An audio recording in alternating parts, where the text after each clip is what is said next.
Across Europe, thousands of children are being forced onto the streets to beg and steal. They come from the poorest community in Europe, the Romanian Gypsies. For centuries, they've lived on the margins of society and faced brutal discrimination. Many have resorted to begging and stealing to survive. But in the last 20 years, organized crime has taken over. And since 2007, when Romania joined the EU, Gypsy children have been trafficked and exploited on a massive scale. In Spain, 8-year-olds robbing grown men at cash machines has become a common sight. In Italy, a major police investigation found enslaved children locked in a shack like animals. It's only the tip of the iceberg, and it's a phenomenon that we'll have to fight against for a very long time. My name is lévõ. I grew up in Romania, and I've been making films about gypsies and about child trafficking for many years.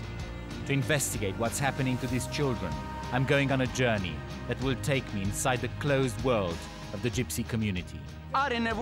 This child needs to go to school, not to beg and to steal.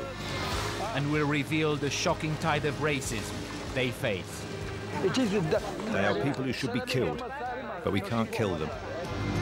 These children are the victims of a culture of crime and the wider society that seems to have abandoned them. The question is, will anyone save them from the hands of their exploiters?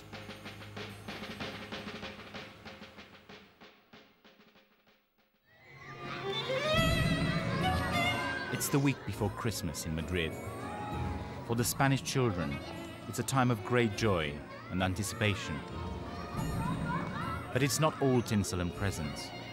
I'm here because I've heard there are many gypsy children from Romania in this city, working as thieves. Wandering about the center of town, I see gypsy beggars and buskers. But there's something more sinister going on here. As I head back to my hotel, I see a girl hanging around the cash machine. She's no older than 13. At first sight, she appears to be begging, but actually, she's watching customers as they enter their PIN and approaches them as they're about to withdraw money.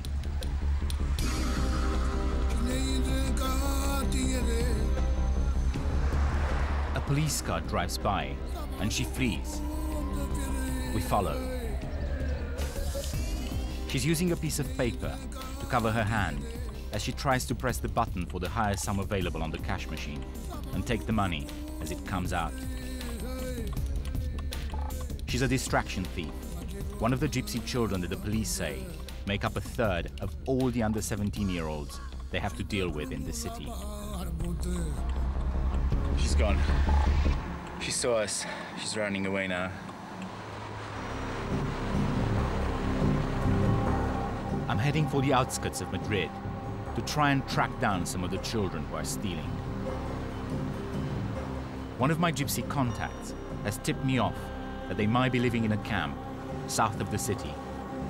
Nestling between two motorways and an open-cast mine, this gypsy camp is one of Spain's largest. They live in plywood shacks. There are mountains of garbage everywhere. There's no sanitation, no running water.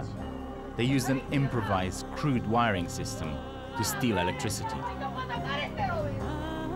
I'm supposed to be in a civilized European country, but the conditions these children are living in are more like the slums of India. Most of us are ill, nearly all of us. If a doctor comes here to give us a checkup, he's bound to find hepatitis C or hepatitis B.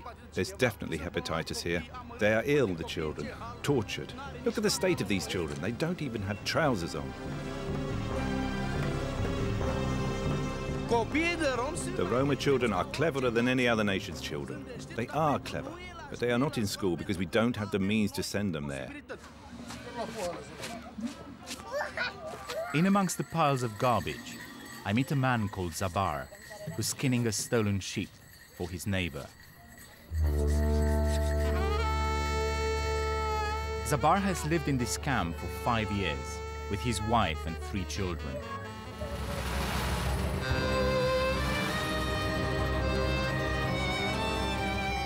Leaving his share of the cutlets out to dry, Zabar takes me to the top of the hill to tell me about life in the camp.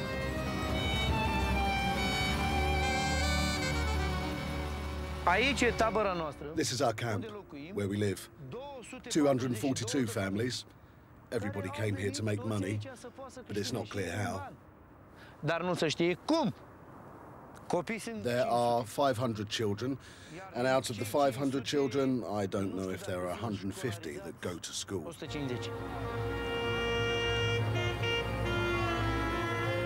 As we head back towards the camp, Zabar opens up about how his 2 teenage nephews are making a living. They break into cars, steal car stereos and sell them for 20, 30 euros a piece, and they can live off that. Zabar himself steals copper. His wife begs, and with the money they make, they're building a house in Romania. Until it's completed, they have to put up with the camp's dreadful conditions, which include the rats that roam everywhere.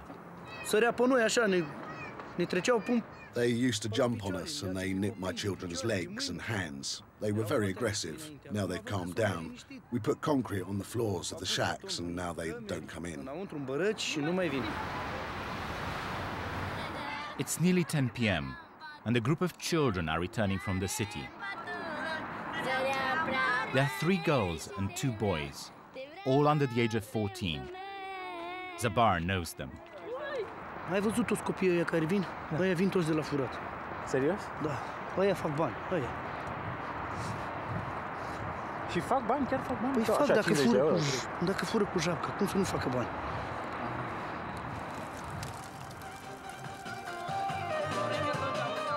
Another day, I go back to the camp to try and find the children who go out stealing in the city.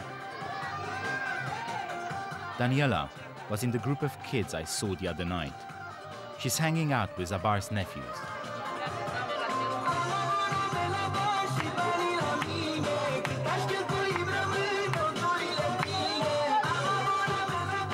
I take a chance and approach her.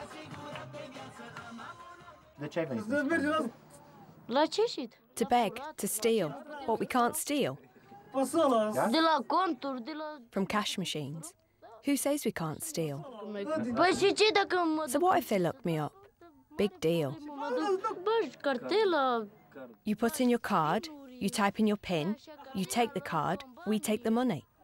We take the money and come home. 400, 300, 600, sometimes 1,000 euros. When you go begging, you work until 10 at night and you make 50, 60 and you come home. But when you steal, you make 300 in one go. It's easier. What? Stealing? It's not dangerous. Seriously, it's only the police that catch us. They take the money, they take us to the day centre, and the centre lets us go. They're minors. If they're under 14, they don't do anything to them.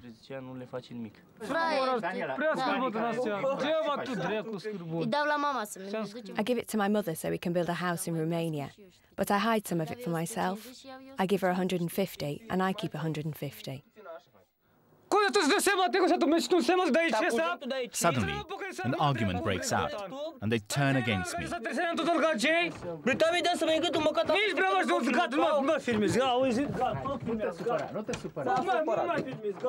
It's time for me to leave. It's becoming dangerous.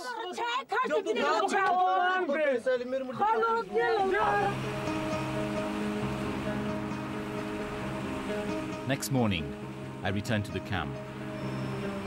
I want to follow the children into town and see if what Daniela told me is true. The only link between the camp and the city is the bus number 339. After 9 o'clock, children start to appear and head for the bus stop. We follow the bus into Madrid. They get off in Conde de Casal. We monitor the bus stop. Every day, we see children arriving with the women who beg in the city. One day, I see a girl who lives in the camp, wandering by herself in the center of Madrid. She looks about 13. I watch as she targets a woman at the cash machine and nearly succeeds in stealing her money. It takes 4 passers-by to stop her. Chica quería robar. Me ha puesto 500 euros para sacar. The girl steals a scarf right in front of me and disguises herself. Then she hangs around a number of cash machines, ready to pounce. A security guard from the bank calls the police. They arrive swiftly. But after talking to her for a few minutes, they let her go. She skips off and waves to the security guard. I've spoken to the Madrid police department that deals with child crime. 95% of the children under the age of 14 they pick up for stealing in Madrid are Romanian gypsies. The police say there's not much they can do, as in Spain, children of this age cannot be held responsible for their crimes. They also tell me that many of the children are sent out to steal by their own parents. The police feel powerless because the punishment for those who exploit their children is very light. It's Christmas Eve, and the Romanian gypsy band is entertaining the families who are out with their children, enjoying the street performances, the extravagant light displays, and the decorations. But 10 miles away, in the gypsy camp, things are different. Here, children are gathering around the fire and are trying to make the most of this day.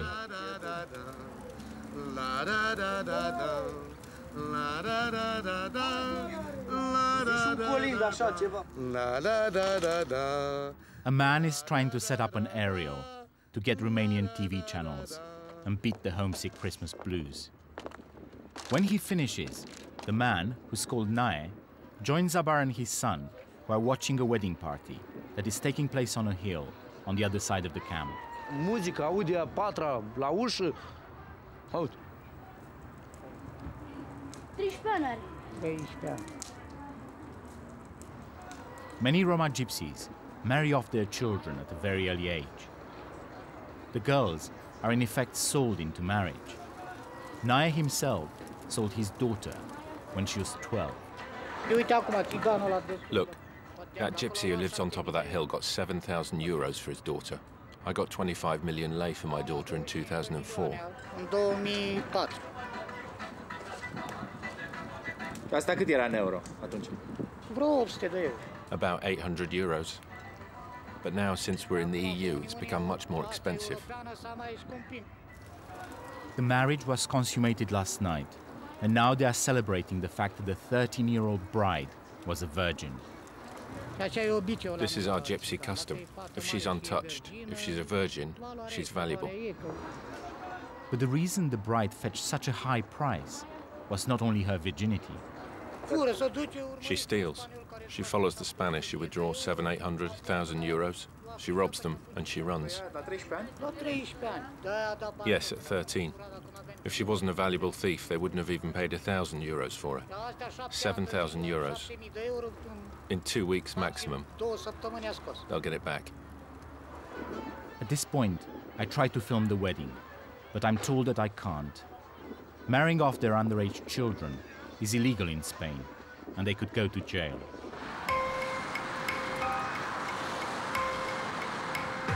Over the next few weeks, I follow many children from the camp as they head into the city.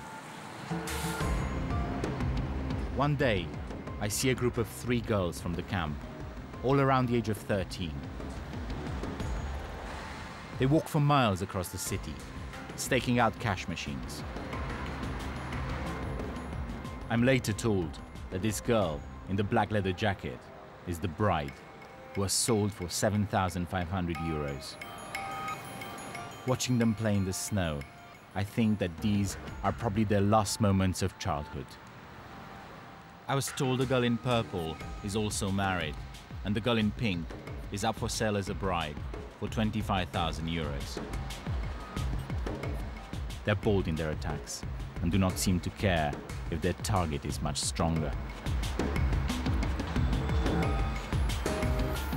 This man has to physically fight them off before they finally leave. I wonder what makes them so fearless. The knowledge that they cannot be punished, or the desperation to make back the money that is paid for them. On another day, a car pulls over and the man ushers them in. It looks like the police, and they're taken away.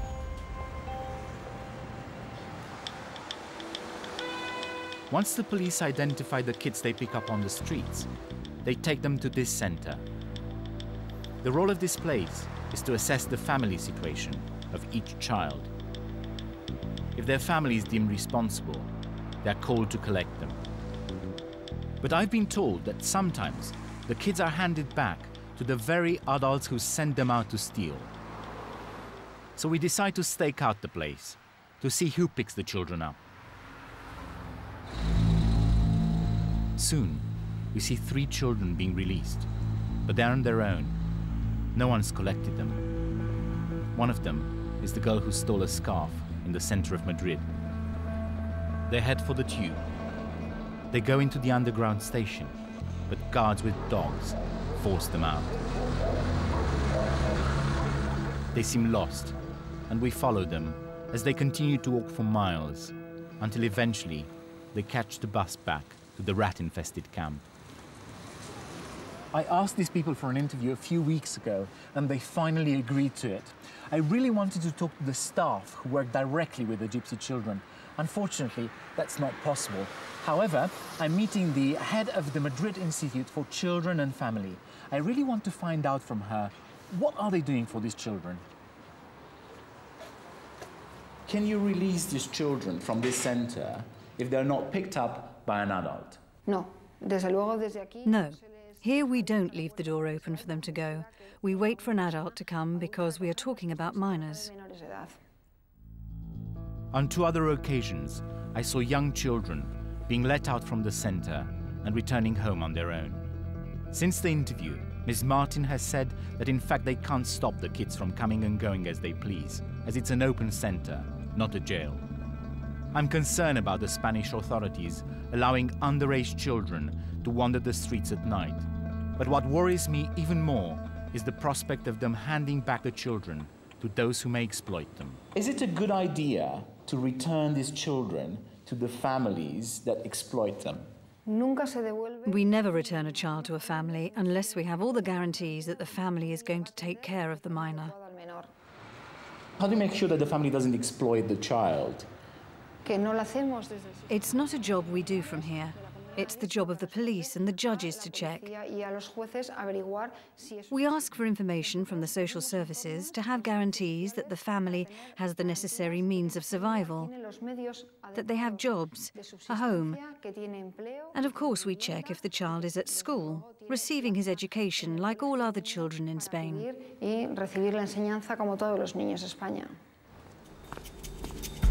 This short interview didn't really allay my fears raised by what I'd seen during my surveillance of the center.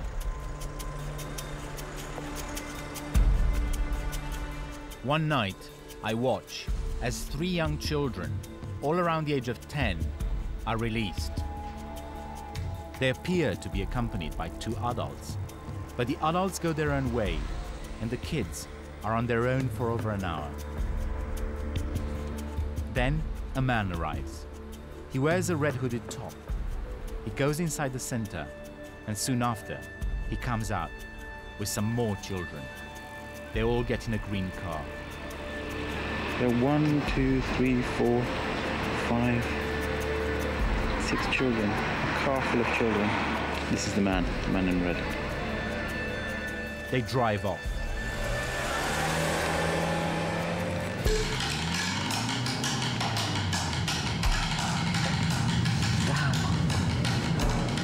God, this is bad luck.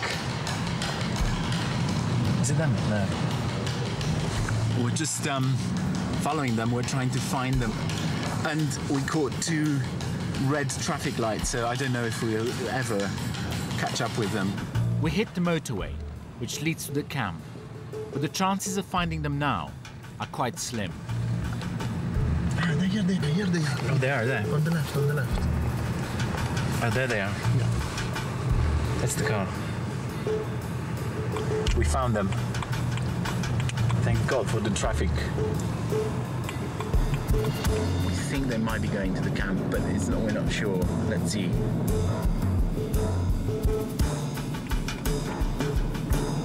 They didn't get off at the Conde Gazelle, and they're just ahead of us. These people don't live in the camp. They're turning right. They're turning right. Getting out of the car. There they are. All the kids. I'm gonna go and have a closer look.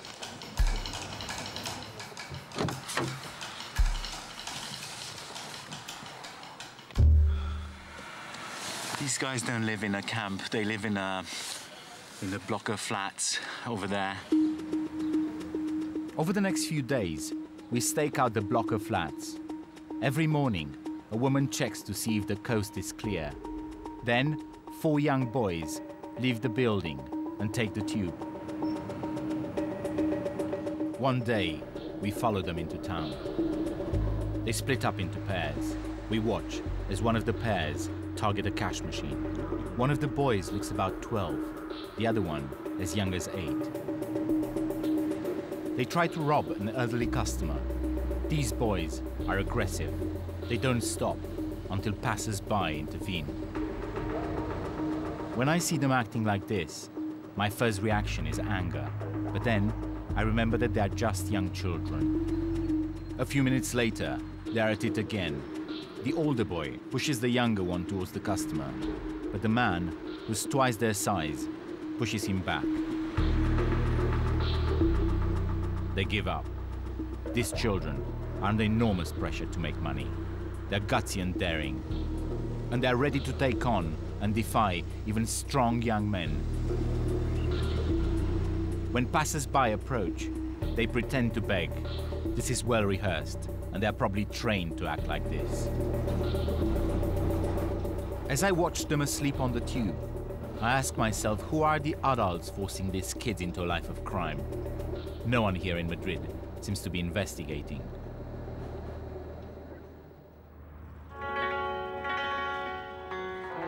Back in the Gypsy camp, the children are enjoying the snow. As they play, many other kids from this camp are on the streets of the city, robbing and stealing. What is to blame for their lost childhood? Is it extreme poverty?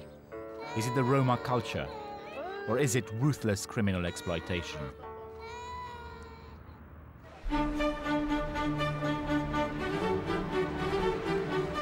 It's a new year, and the city is holding the traditional Three Kings parade for the Spanish children. Looking at their joyous faces, I can't help thinking about the Gypsy children and how the city's authorities are failing them. Why are they being handed back to those who are at best neglecting them and at worst severely exploiting them? Queridos padres, queridos abuelos, seguid ayudando a vuestros niños a creer que hay ilusiones maravillosas que valen la pena vivir y que nos hacen ser mejores personas. ¡Feliz Noche de Reyes a todos! Muchas gracias.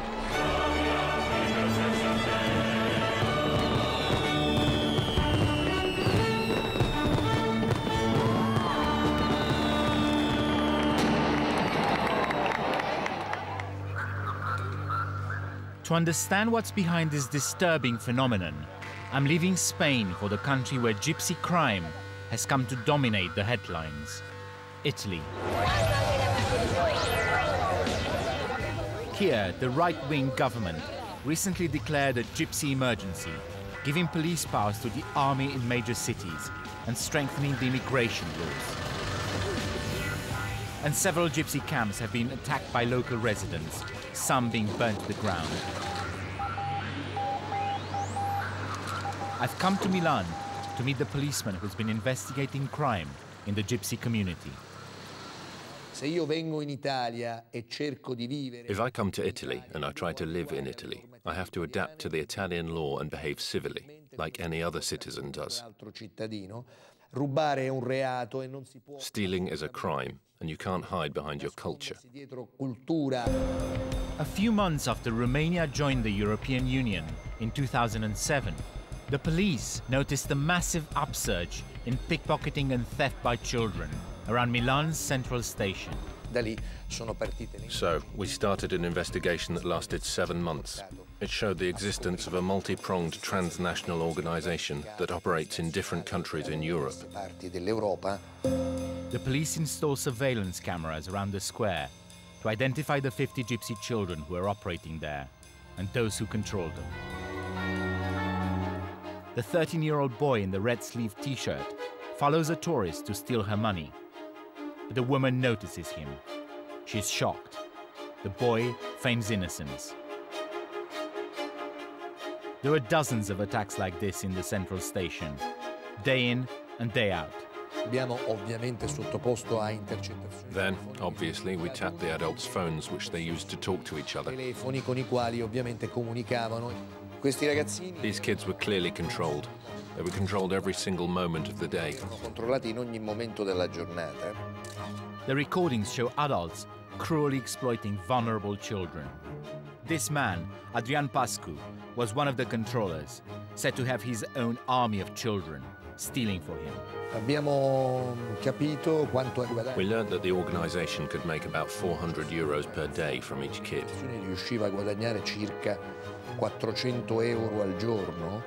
And if we calculated the activity over a period of a month, each kid earned about €12,000. Then €12,000 times by 50 kids. If you do the maths, you reach an astronomical amount of money.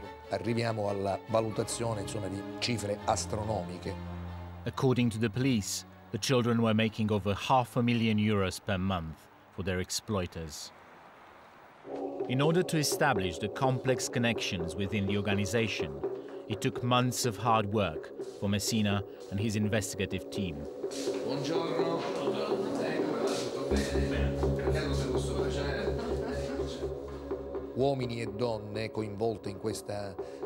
Men and women were part of this complex organization that was structured on 3 levels.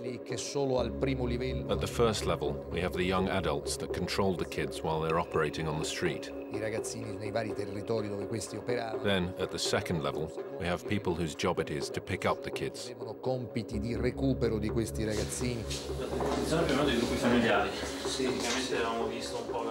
The police found that members of the children's families were often involved. Partendo dai genitori, ricostruiti i gruppi familiari, quindi le relazioni poi fra fratelli, cugini. È una struttura organizzata, non c'è dubbio. Most of the money made by the children was sent to Romania. C'era poi un terzo livello. Then the third level, the command level, the most important one, is based in Romania and consists of the bosses who decide the strategy of the organization and reinvest the money that comes from the criminal activities. The police established that the Milan part of the operation was run from an illegal camp set in a derelict farm just outside the city. On the morning of the 11th of December 2007, Messina's team got ready to move in.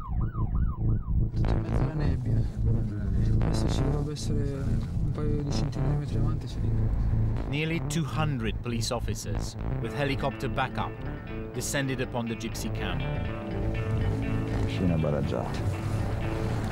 Welcome. Buongiorno, tranquilli, un normale controllo di polizia. There were around 200 people living in the camp. Dai, forza! 1, 2, 3, dai fuori, dai, forza, veloci! Forza, dai, sotto! Vai, caro.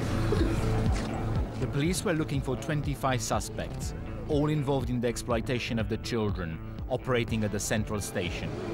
Come ti chiami? Tua moglie dov'è? This man and his wife were wanted for kidnapping a 10-year-old boy from Romania and forcing him to steal. They threatened to break the boy's arms if he didn't bring in the money. As the police search for suspects continued, they made a shocking discovery. In a small shack, locked with a chain, they found over 15 children.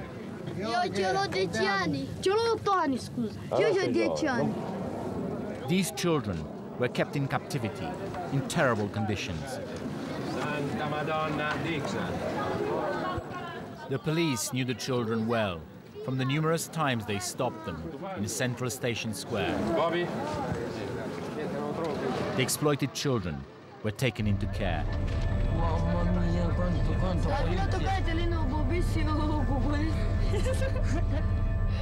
But they all escaped, apart from one, who testified against his exploiters. 19 members of the organization were arrested in the camp, and 6 in Romania with the help of the local police. The trial was held in Milan. They were all found guilty for enslaving the children and given sentences between 4 and 14 years. Io sono un genitore, ho 2 figli piccoli. I am a parent. I have 2 small children. I'm a father.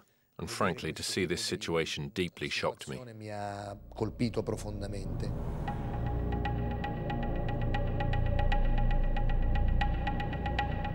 I'm heading for the Gypsy camp, where the police operation took place. The ruined farm is located in the middle of some fields. To my surprise, the place is still inhabited.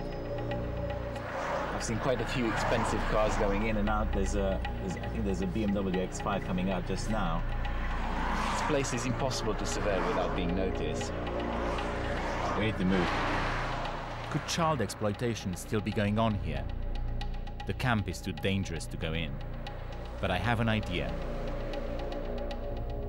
Nearby, there's a tube station that links this place with the city. If children are still being sent into Milan to steal, it's very likely they'll be taking the train from here.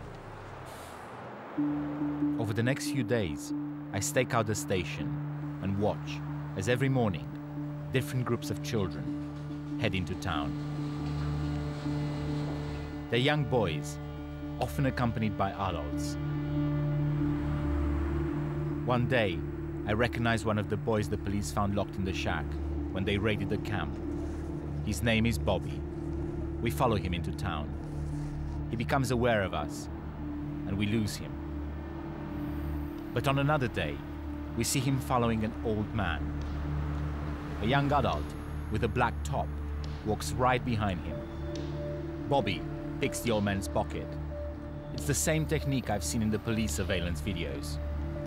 I wonder if the adult is his controller. We follow them and see the adult getting rough with Bobby. He must be his controller. We continue to monitor the station near the camp. I recognize Dixon and Dan, 2 more boys from the police raid. We see them at work in a busy tube station, attempting to steal from a woman's bag as they follow her up some stairs. On another day, they spot a woman with 2 young children. They run after her and ruthlessly lift her purse from her bag. They empty the contents of the wallet, drop it on the floor, and walk off. They head back to the camp. Our investigation has shown that the children who were being exploited 2 years ago from the ruined farm are once again thieving on the streets of the city. It's clear that the elaborate police operation has not saved them from a life of crime.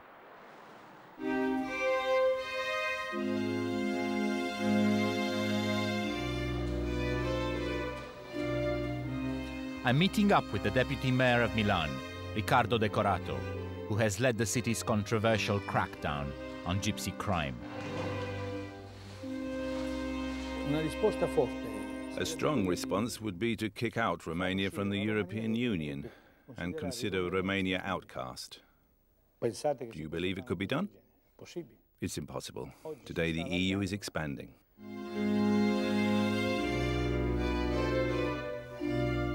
Decorato expresses opinions that would be unthinkable for politicians in most European countries.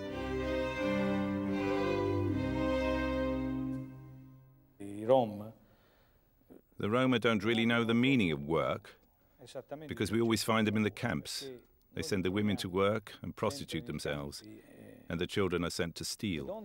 Mandano a lavorare le donne, a prostituirsi. I bambini li mandano a rubare, però... Also, if you went now to any of the camps, you would just find men playing cards. So someone tell me how I can possibly explain to these people the concept of work, when their concept of life is without work, and the work is left to women and children instead. Come concezione di vita non hanno il lavoro, ma il lavoro lo fanno fare a donne e bambini. So it follows that it's not us being racist, but it's them who don't know how to be in our society. Saper stare in una società civile. Deputy Mayor Decorato has pledged to close down the 51 illegal gypsy camps around Milan. And this morning, the Bacula camp will be bulldozed. This is the 7th time it's been closed down in the last 2 years. The gypsies who live here know the drill, and they are already clearing out. Mamma mia, dove andiamo questa, mamma? Mamma, quanta schifezza che c'è. Sento che non ci sia roba che brucia. Scusa, se lo volevo sporcare qua, noi dove abitiamo? Andate in fondo, ci sono i servizi sociali che vi danno assistenza. The social services offer of shelter has conditions attached, which the people here find unacceptable. Dar ce ți-au spus? Nu mă ocupă bine într-o parte. Ia cu fetele într-o parte și eu cu băiatul într-o parte. Nu este corect treaba asta. Nu suntem câini, nu suntem animale, suntem oameni și noi.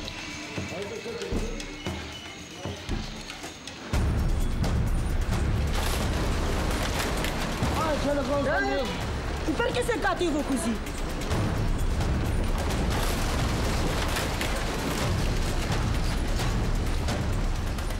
Only one family take the social services assistance. The rest scatter.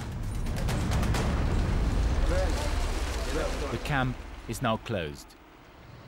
But for a handful of gypsy families who live there, life may be about to change for the better. Un po' di pazienza, adesso ci sistemiamo i primi giorni, A local charity, Casa della Carità, is offering them shelter. È bene? E meno male. Stasera sei servita, ti lavi, ti serviamo la cena, tutto a posto. We just brought here the 5 families that we're going to welcome here in the house. They seem happy. These families are being given help because in spite of the hardship of the camp, they send their children to school. Don Massimo is the vice president of this charity. He explains to the new arrivals the house rules. Quella sarà la vostra stanza, quindi potrete tenere lì la vostra roba e tenere anche pulito, fare la curazzenia bene di quel posto lì. Una prima cosa molto importante è tutti i copii che emergono alla scuola devono continuare ad andare alla scuola. E ogni giorno, tutti i giorni, i bambini devono andare a scuola. Don Massimo has little tolerance for those who break the rules, which also include no begging and no stealing.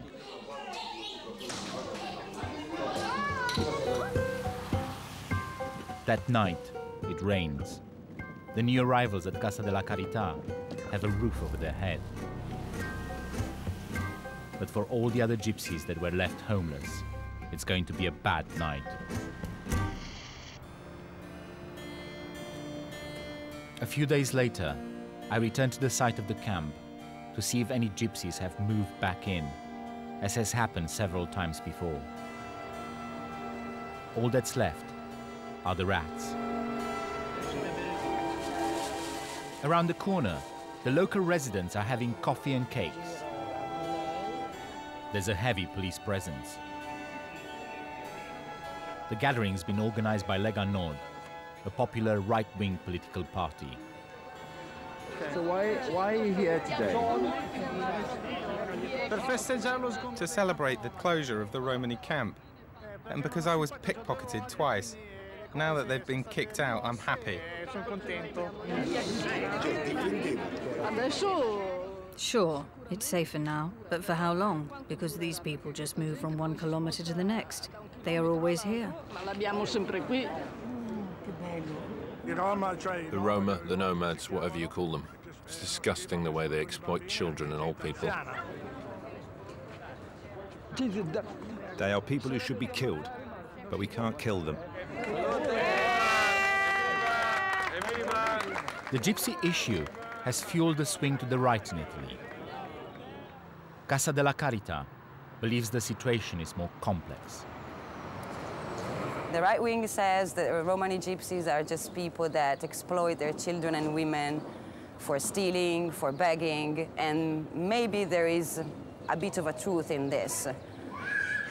But the real problem is that some of the gypsies actually beg and steal because that's the only chance that they have for surviving.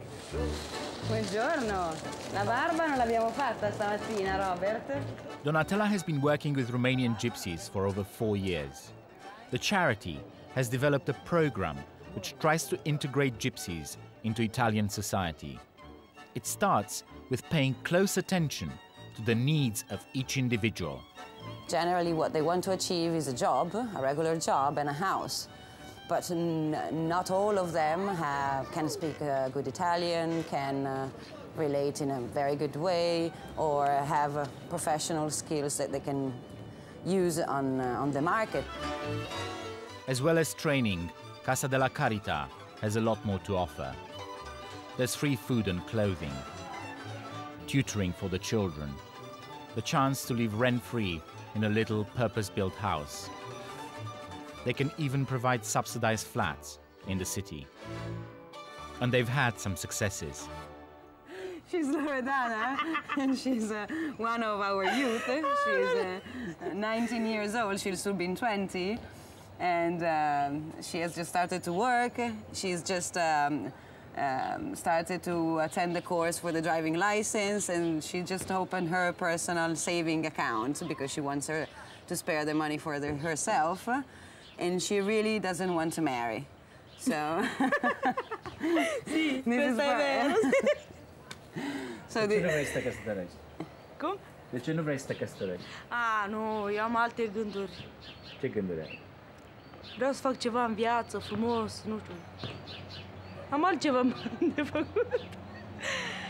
Ce să fac cu măritatul de acum? Sunt prea mică pentru măritat. This is probably the effect of the cultural influence that we had on her. So she attended school here, she learned a job here, she started to relate to our models, and so she actually embraced our models as her own.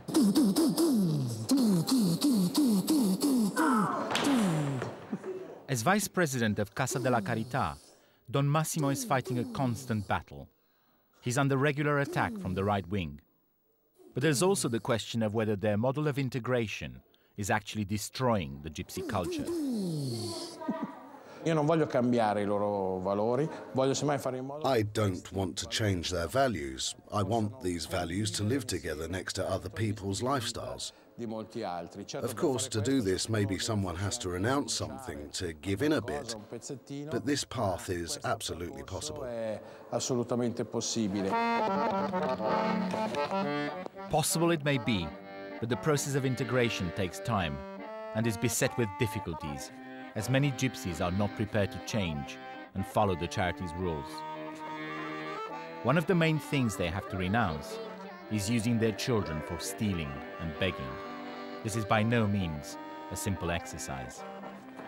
10-year-old Irinel has just arrived here. His family used to live in the Bacula camp, and from there they send him begging. Cum te-ai simțit? Urât așa. De ce? Cerșai de la italieni erau... Adică? Să râdea de tine că ești cerșetor.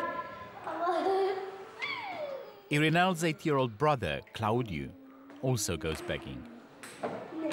Dar tu ai fost luată la cerșit cu Irinel? La cerșetor, da. După ce a venit de la școală. Și ai făcut vreun bani? Nu știu. Cum nu știu? Păi dacă tu ai fost la cerșit și ți-a dat lumea bani, nu știi? Îi țineam la mama.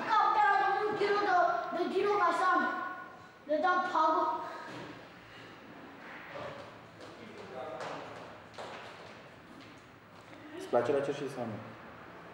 De ce? Băia baba câteodată.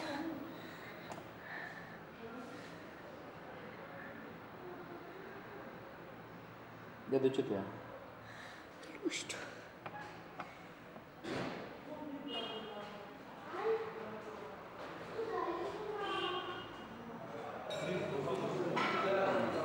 If this family persists in sending their two sons begging, there's a strong chance that the charity will send them back onto the streets. This has happened before. Only this tough approach can break the cycle of child exploitation, common in the Romanian gypsy culture. Casa de la Caritas model of integration seems to be working, but the task facing them and other charities trying to help the gypsies is enormous. During my time in Milan, I've seen gypsy children exploited by both their own families and by organized crime. I've seen children as young as 3 begging here on the tube. It's very sad, and it's shocking that today, in Europe, with all the laws and services that are there to protect children, this exploitation can happen on such a large scale. It's time for me to leave Italy and head to Romania to trace the roots of this problem. But before my departure, as I walk through the center of Milan, I encounter one of the most heartbreaking cases I've seen since I've been on the road. This girl, who looks no older than 10, is begging as this woman watches on. I'm not sure whether she's her mother or her controller, or both. The girl is friendly with the local store owners. She's good at her job and seems to get a reasonable amount of money. All the cash she makes, she gives to the woman. They have a strange relationship. I watch as they share a tender moment. But it's not long before I see a much darker side to it. The girl goes to help a church worker for a few moments and doesn't make any money. When she returns, the woman is angry and beats her with a stick from her bag. The girl cries and is clearly afraid. Under pressure, she goes back to work. She even feeds the woman a few times with the food she's begged. I watched this girl working solidly for 10 hours, late into the night, begging in restaurants and bars where a young child has no place. She hands her last pennies over, but the woman is still not happy and hits her across the face.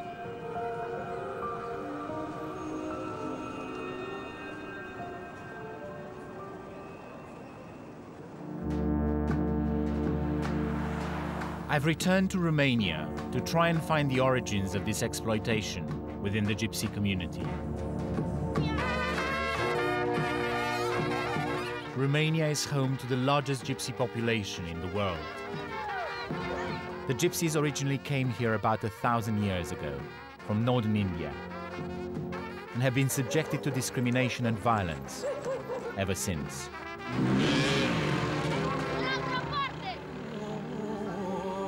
In a village near the border with Hungary, I meet Cornel, who lives with his family in abject poverty, like most of the gypsies in Romania. This man is 38, and he has so many children that he has literally lost count of them. His story is similar to those of tens of thousands of desperately poor gypsies who have been trafficked to the West and exploited there by people from their own community. It all began with a promise made by a trafficker. He says, come, because it's good there. Everybody's getting houses. Come, you'll get some business. Within a month, you'll get yourself a house like you've never seen. The trafficker sorted out the passports and took Cornel and his wife, with 2 of their young children, to Milan. When they arrived there, they were put in a squat. There were about 100 families there. From top to bottom, it was full of children. Dă jos până sus, prinde copii. Cornel and his family worked as beggars for 2 months in Milan. But the trafficker took everything they earned. They escaped and returned to Romania. The trafficker caught up with them, demanding the money he claimed he'd spent taking them to Italy. 7 years I paid him the debt. I paid it back. I gave him all my social benefits. But it wasn't just Cornel that went abroad to make money. Almost all the gypsies in the village have been as well. Păi da, bineînțeles că ceșam, pe ce să fac? Toată familia? Toată familia, da, sigur. Și copiii? Și copiii. Avem câte 5-6 copii, uitați. Acolo eu făceam pe zi cel puțin 200 de euro. Pe puțin stăteam până la 2 la 3, acolo în genunchi, ceșam. Je n'ai pas mangé, madame, s'il vous plaît, la mon petit fils, la enfants. C'est 3 enfants au gardă. Cu banii ei am cumpărat o iapă care a venit-o din Franța. Ăștia toți sunt copiii mei, domnule.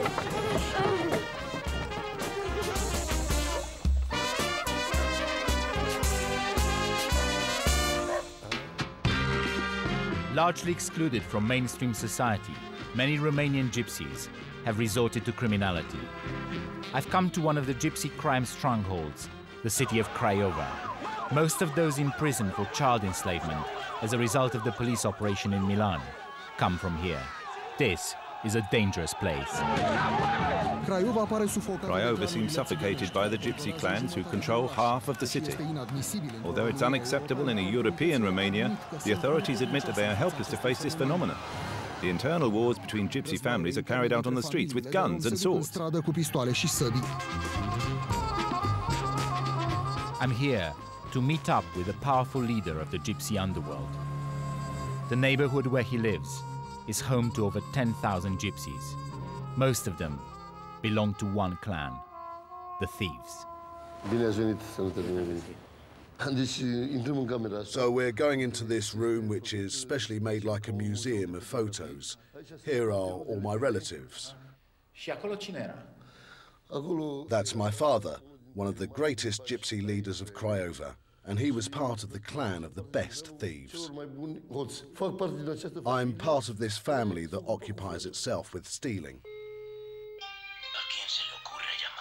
His nickname is Brilliant, and for him, stealing is a profession that has been passed on from generation to generation.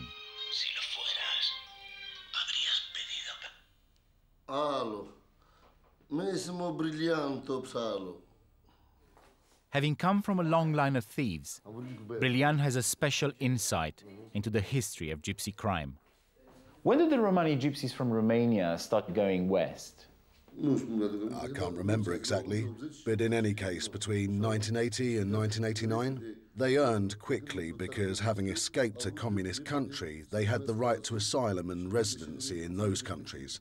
And they came back with special cars and built outstanding houses. And they came back to use the power that they had. And they said, whoever goes to these countries gets rich. Și acum o să mergem în cartier să vedem mai de aproape situația. Crescut pe această stradă. I grew up on this street. Și la vârsta de 13-14 At the age of 12 or 14, I started pickpocketing to contribute to help my grandparents because my parents and my uncles had been arrested. Pentru că erau arestați. When Brilliant was a child, this district was dirt poor. But at the beginning of the 90s, when the gypsies from here went to the west to steal and beg, the neighborhood started to pick up. When they saw this possibility of making money, at a certain point they no longer wanted to go begging themselves. Because the truth is that when someone has a lot of money, they begin having character, dignity, and they're ashamed to steal and to beg. And then, in order to keep making money, and under the pretense that they want to help others, they try to persuade them to go and beg. Look there. What a house. What a courtyard. This guy's called Philip. He initiated many departures. He opened the roads, as they say, in a few countries: England, Ireland, France, Germany, Canada, Australia, America. He got to Australia, yes, and that house, this house, and this house are all his. There's no need for him to go abroad anymore, because he makes his money as a loan shark. In the last 20 years, the neighborhood has flourished, and nowadays, every street here has dozens of imposing villas that Brilliant says are built from the proceeds of crime abroad. Look at this house. Now, there's a guy who stayed for a long time in Italy, probably for 15 years. He begged, he stole, he made a lot of money, and he sent it home and started lending it with interest. These two houses belong to Maruzzi in Calistrada. Calistrada is my first cousin. They sorted themselves out financially in England, and a large part of this fortune was made from stealing. In England, yes. Many of Brilliant's neighbors have been lifted out of poverty, but he thinks that the level of criminal greed has gone too far. He advocates a return to the old days. They stole because it was a necessity. They didn't steal to make fortunes or turn it into a business as they do nowadays. This is something that I disapprove of, and that's why I recommend that they should set a limit. They should calm down. Because the thieving, what they're doing now, is no longer a national problem. It's happening on an international scale. Now the whole of Europe, the whole of the world talk about the gypsies. Să te băgăm la pușcărie. Să înveți meserie. La pușcărie pentru meserie. Our children need to study, because if they carry on like this, if the new generations growing up now continue in the same way, no one will have us. Our own country won't understand us anymore. The Western countries will chase us away.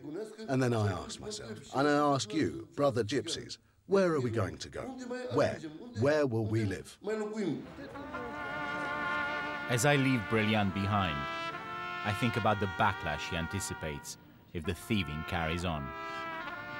Over the last 20 years, I've seen the anti-gypsy feeling getting stronger, not only in Romania, but across Europe.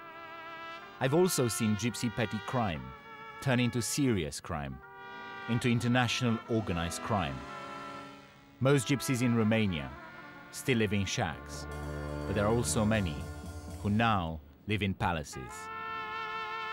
My fear is that without immediate help, the gypsy child thieves that I've encountered in my journey will grow up into hardened criminals, and the cycle of abuse and exploitation will spiral out of control. Where that help would come from remains to be seen.